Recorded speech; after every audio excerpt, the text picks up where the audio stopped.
Quas Vix exort!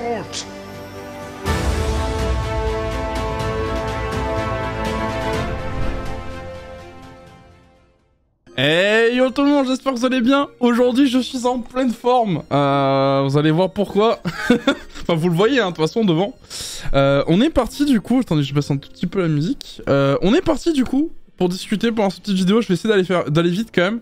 On est sur le devblog du coup de Temporis qui du coup commencera le 2 février 2022. Donc c'est dans un peu moins de... Ouais, de 29 jours quoi en gros. Donc ça va passer très vite, c'est dans moins d'un mois. Donc personnellement j'ai trop hâte. Vous allez voir, c'est incroyable tout ce qu'il y aura. Bon, je vous passe tout ce qui est... petit texte et tout. Bon, moi je me suis déjà préinscrit, donc c'est pas très grave. Bon, il y a toujours l'expérience de jeu évidemment qui a été augmentée x3. Donc métier, drop, expérience basique, tout ça. Donc il y a beaucoup de... Il y a aussi, ils en avaient parlé déjà, mais du coup ils l'ont bien gardé. Un point de caractéristique vous donnera un point de caractéristique dans l'élément que vous voulez, donc que ça soit la sagesse, que ça soit la vitalité, que ça soit la force, enfin voilà, vous voyez ce que je veux dire. Donc ça veut dire qu'on pourra, ouais voilà, comme ils le disent, hein, il sera possible d'avoir par exemple 995 intelligence au niveau 200. Donc ça va être incroyable, vraiment ça va être incroyable. Et ensuite, bah évidemment, chacune des classes reçoit un passif, comme ils avaient dit.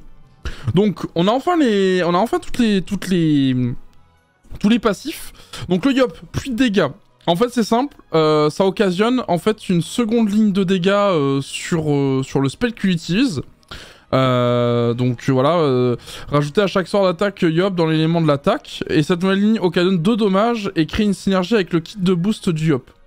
Donc honnêtement, ça va faire mal le Yop, ça va vraiment être une classe bourrin, mais bon on s'y attendait, hein. C'est le dieu de ce Temporis là, donc c'est pas étonnant.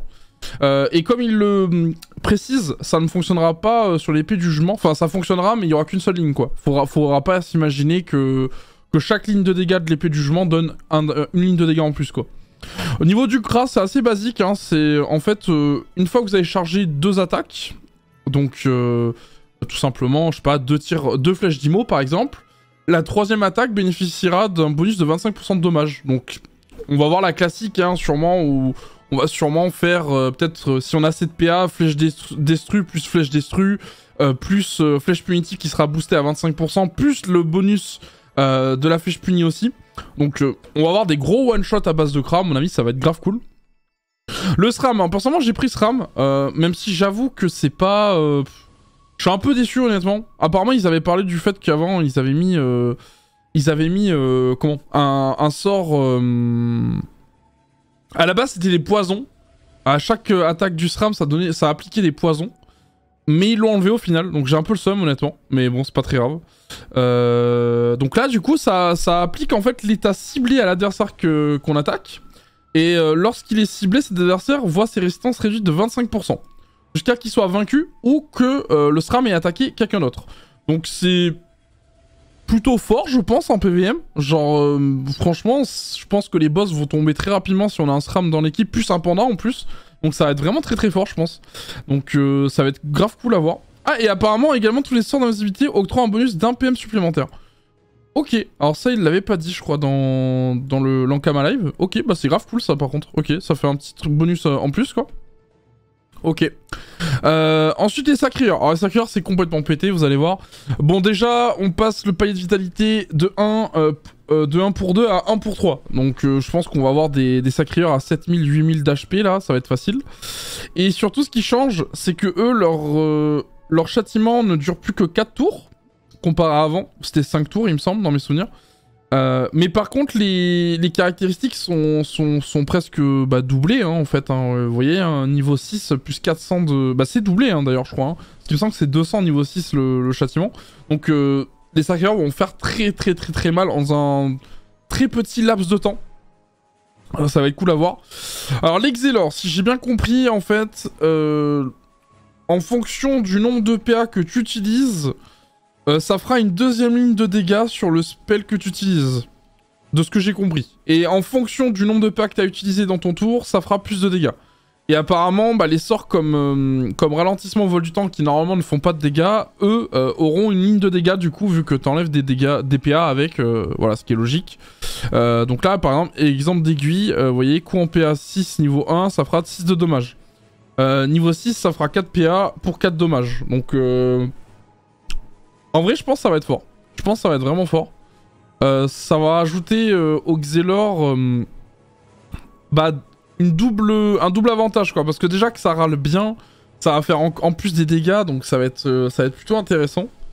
On verra bien. Eniripsa, alors c'est un peu comme sur 2.0 de ce que j'ai compris. En gros, tous les spells que vous faites en soin sur vos alliés ou sur vous, ça vous donne un bonus de dommage. Donc c'est... En vrai c'est fort, hein, ça fait... C'est Lenny en plus de heal maintenant, qui est la meilleure classe de heal du jeu, va être totalement incroyable en termes de... comment de boost, hein, parce que avant ça boostait juste en PA, entre guillemets, et ça boostait évidemment au niveau des soins et tout, enfin ça boostait, ça faisait des soins, mais là en plus de soigner, ça va te donner des boosts de dommages, hein, regardez, hein. 5 à 11 niveau 1 pour 17 à 25 au niveau 6, et ça c'est le mot curatif, donc c'est pour soi, donc c'est... Attends, quoi on peut... Ah non, mot curatif, je suis bête, c'est le mot... D'accord, ok. Ou alors ils se sont trompés, ou alors ils ont... Je sais pas. Attendez, mot curatif, c'est pas celui qu'on fait sur soi, normalement? J'avoue que j'ai un petit doute, là. Attendez. Solo Monk. Tac, on va faire une petite... Je suis bigleux ou quoi? Ah oui, là. Mot... Ah ouais, si, mot curatif, c'est celui qu'on fait sur soi. Ok, bah ils ont baissé les coups en PA du coup du spell, ou alors ils se sont gourés, peut-être qu'ils voulaient parler du mot soignant, je sais pas. C'est chelou. Bon, c'est pas grave, écoutez, hein, c'est pas très grave. Ensuite, les FK. Les FK, j'aime beaucoup. C'est peut-être une classe que j'aurais fait, moi, si SRAM... bah, si c'était pas SRAM qui m'intéressait le plus. En gros, chaque armure que vous avez sur le FK va vous donner un bonus différent avec des dégâts. Donc par exemple, armure terrestre, ça donne des bonus de dégâts, bonus de coups critiques pour l'armure incandescente, armure aqueuse donne des PA, et armure venteuse donne des PM. Donc le FK qui prend un énorme buff, hein, entre guillemets, avec ce passif. Donc je pense qu'au niveau tout simplement du PVM, le FK va être très intéressant, encore plus qu'avant. Au niveau du Sadida, j'aime beaucoup personnellement. Je pense que ça va... le Sadida va faire pas mal rager dans du PVP sur le serveur. Bah en fait ça fait des... Pour chaque spell que vous faites, au niveau des dégâts, ça rajoutera un poison en fait sur la cible. Donc comme vous pouvez le voir, ronce agressif par exemple, niveau 6, ça fera 14 de dégâts de poison. Donc c'est plutôt costaud, franchement. En plus, avec le palier de caractéristiques qui saute, ça fait que on peut avoir sacrément beaucoup de force, même juste au level 150, donc ça va être incroyable en termes de dégâts, je pense. Loza, bah écoutez, il l'avait déjà spoil, hein, avec le Xelor aussi d'ailleurs, mais le Xelor c'était pas très compréhensif ce qu'ils avaient fait. Bah du coup, apparemment, il va partager 40% de ses caractéristiques avec les invocations. Donc quand votre invoque est niveau 6, elle aura 40% de caractéristiques qui sera partagée avec de Loza à du coup à son invocation. Et de ce qu'il disait sur l'Ankama Live, ce sera bah par exemple, si vous avez beaucoup d'agilité, ça permettra à des tofu de taper du 120 sur quelqu'un par exemple. Voilà. C'est pour donner un ordre d'idée. Les Unitrophes, alors en fonction de leur PM qu'ils utilisent, ils vont avoir plus de dégâts. Donc comme vous pouvez voir, niveau 1, plus 3 dommages pour 1... Ah, et apparemment ça augmente au fur et à mesure des... Ok, d'accord. Le passif augmente au niveau des... en fonction du niveau du joueur. Donc niveau 151 par exemple, ça sera 4% de dommages finaux occasionnés. Ok, d'accord. Bah j'aime bien, je trouve ça colle bien à la classe. Au niveau du panda, il gagne 2 bonus en fonction de son état. Donc sobre, il gagne 50% de dommages finaux occasionnés. Et Tassou, il gagne 2 PA et 1 PM. Je trouve ça colle pas mal à la classe, c'est plutôt sympa. On verra bien du coup comment sont joués les pandas. Mais ça peut être vraiment cool. Et K-Flip, pareil gagnant. Alors lui c'est le plus simple à expliquer, hein. En gros tous ces spells auront du 1 sur 2 dès le début. Donc que vous ayez le spell level 1 et que vous ayez 0 en coup critique en plus, on s'en fout, tous les spells de l'Eka Flip seront en 1 sur 2 de base. Donc c'est grave cool. Alors, ensuite, on passe aux mécaniques du jeu. Parce que là, on a fini avec les classes, donc c'est grave cool. Drop d'équipement. Bah écoutez, de ce que j'ai compris, on pourra du coup dropper les objets de panoplie sur les familles de monstres associés. Donc, par exemple, pour la... Mais après, ça, on s'y attendait, hein. Clairement, c'était du classique, hein, on s'y attendait. Donc, c'est comme à la base sur le jeu classique, on a la panneau bouffe qu'on peut dropper sur les bouffes-tout. Bah là, voilà, par exemple, on pourra dropper la panneau blob sur le blob, ou la panneau abrachnide ancestral sur bah, le boss abrachnide ancestral, et voilà quoi. Ensuite, les objets hors panoplie, si l'équipement ne fait pas partie d'une panoplie, il est récupérable sur tous les monstres qui font partie de la même tranche de niveau de l'objet en question. Un hood se drop sur un bork. Ok, d'accord. Bon, c'est sympa, ça évite de se tromper. Enfin, de se faire chier à se gourer au niveau des drops. Donc ça veut dire que par exemple, j'imagine que le voile d'encre sera dropable sur le Kralamour, l'ocre... bah les Dofus, on va en parler juste après, vous allez voir. Ensuite, les défis du Yop. Donc ça, ils en avaient parlé. Du coup, il y a 2 nouvelles maps pour le moment qu'ils nous ont montrées. Elles sont très jolies, je trouve. Donc on a les maps un peu version Free Ghost. Vraiment, elles sont super jolies. Hein. Vraiment, je les trouve incroyables, personnellement. Je sais pas ce que vous en pensez. Vraiment, c'est trop beau. Franchement, c'est trop beau. J'ai trop hâte d'y être. Je me vois bien faire des petits screens et tout, là, pour montrer l'aventure. D'ailleurs, petite parenthèse. Je streamerai à fond mon aventure en temporis avec ma guilde. On est tous inscrits sur le même serveur là. Il y aura également sûrement Retro PVP, la BPL qui participeront aussi sur le même serveur. Du coup, on pourra sûrement se faire des combats de guilde. On pourra se taper dessus. Ça va être marrant en tout cas. On va où je pourrai jouer avec eux, hein, tout simplement. On pourra participer à l'aventure avec eux. Même si moi, je vais surtout prioriser l'aventure avec ma guilde, c'est normal parce que bah, vous allez voir juste après. On parle du Ghoul Terminator juste après, mais voilà pourquoi je vous dis ça. Au niveau des défis, moi je trouve ça grave cool, ça fait un peu penser il me semble au songe sur 2.0, mais au pire vous me le confirmerez dans les commentaires, n'hésitez pas d'ailleurs à me dire ce que vous pensez de Temporis à la fin de cette vidéo les gars, et quelle classe vous allez jouer surtout, parce que c'est quand même le plus important. Ensuite, défi classique, alors, en gros il faudra juste battre un boss avec ses sbires, donc ça c'est du classique, hein. Ouais, voilà, c'est du classique en fait. C'est vraiment... on bat les boss qu'on connaît du jeu avec leurs monstres habituels, voilà. Avec peut-être des niveaux de difficulté différents. Bah comme par exemple le level qui change les PV ou les dégâts sur le serveur classique. Au niveau des défis exotiques, ça c'est super cool. En gros, il faudra vaincre un groupe de monstres un peu spécial, exotique, hein, clairement, c'est d'où le nom.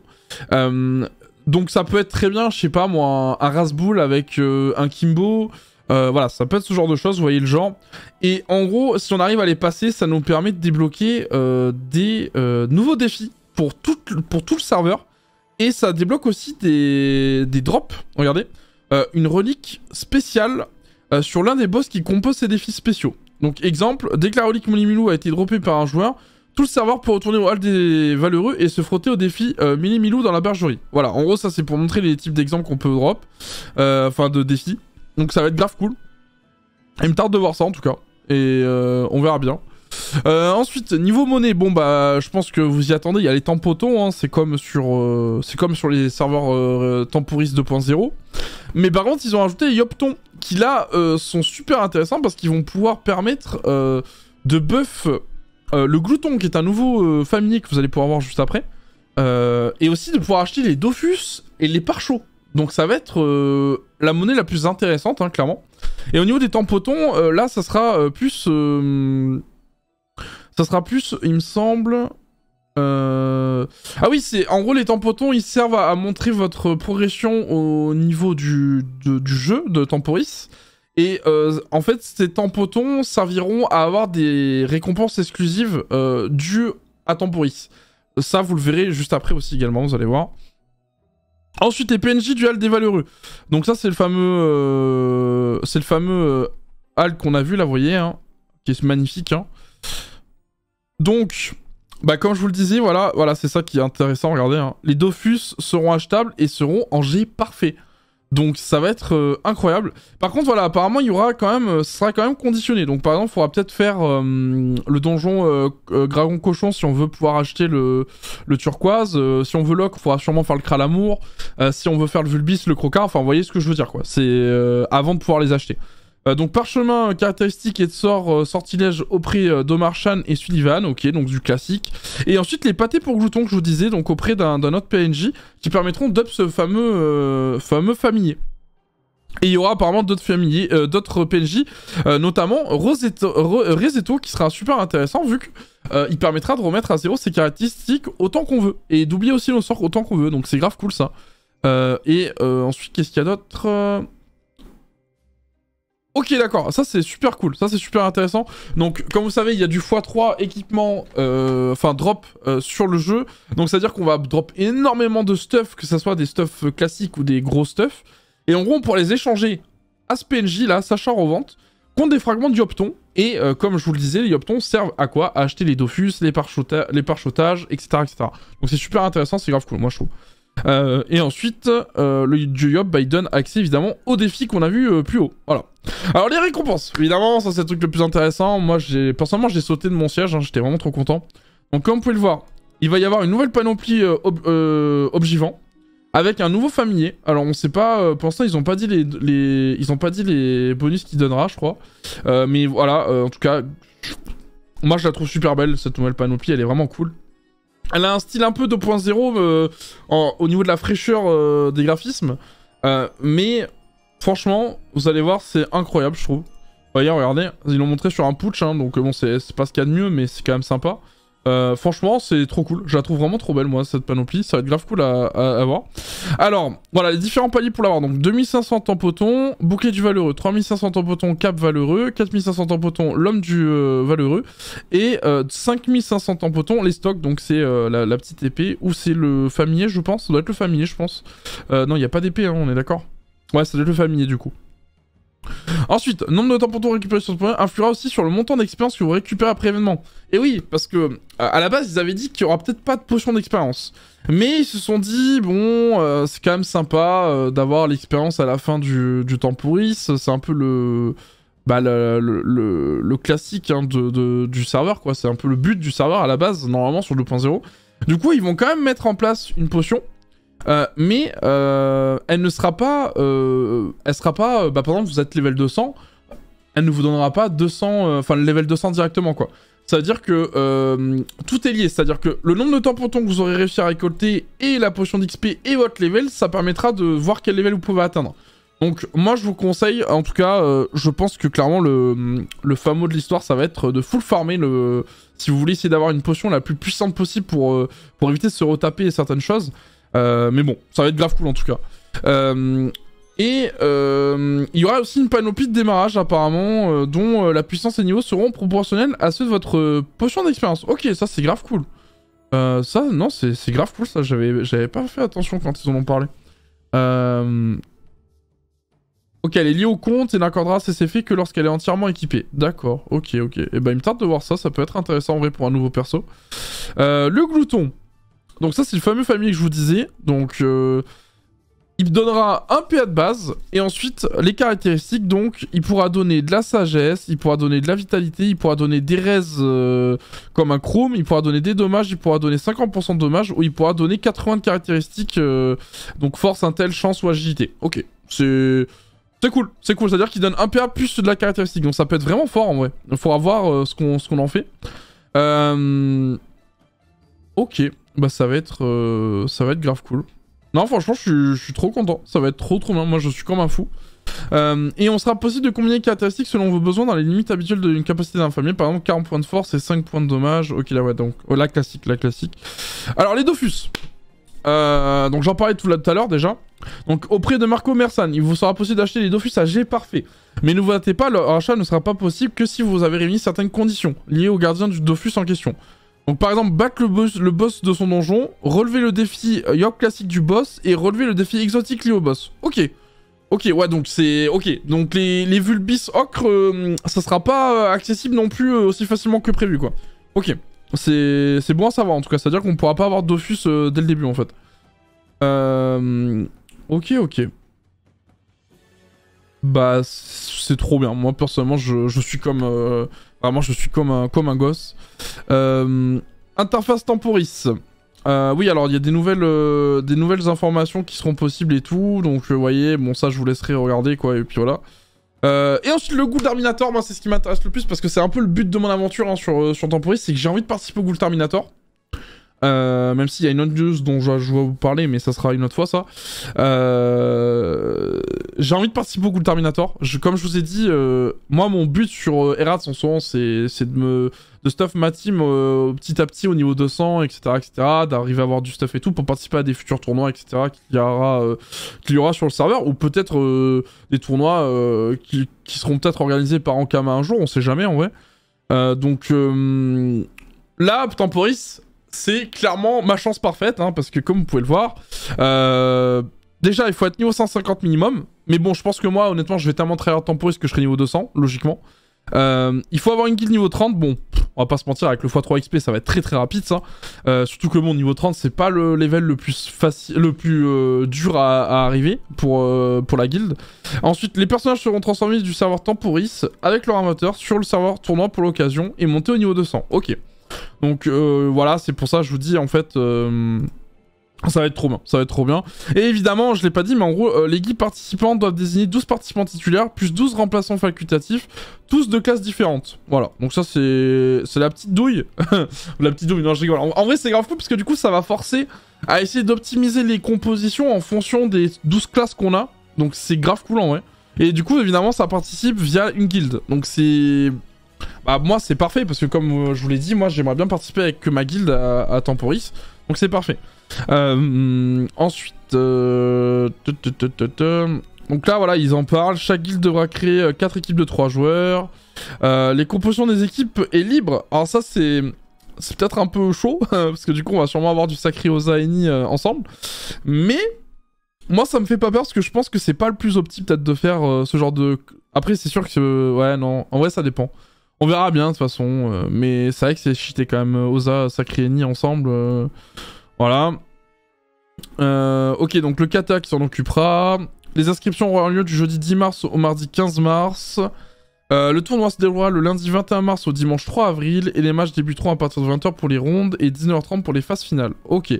Les passifs de classe Temporis ne seront pas activés durant le tournoi. Même le glouton ne sera pas disponible. Ok, donc ils l'ont rajouté, donc ça fait un peu chier, parce qu'en vrai, je pense que ça aurait été plus drôle avec les trucs de Temporis, mais c'est pas très grave, en vrai, c'est quand même cool. Donc le tournoi se déroulera en 2 phases. Donc il y aura une ronde suisse. Donc ça, c'est grave cool. Ronde suisse, si vous savez pas ce que c'est, en gros, c'est...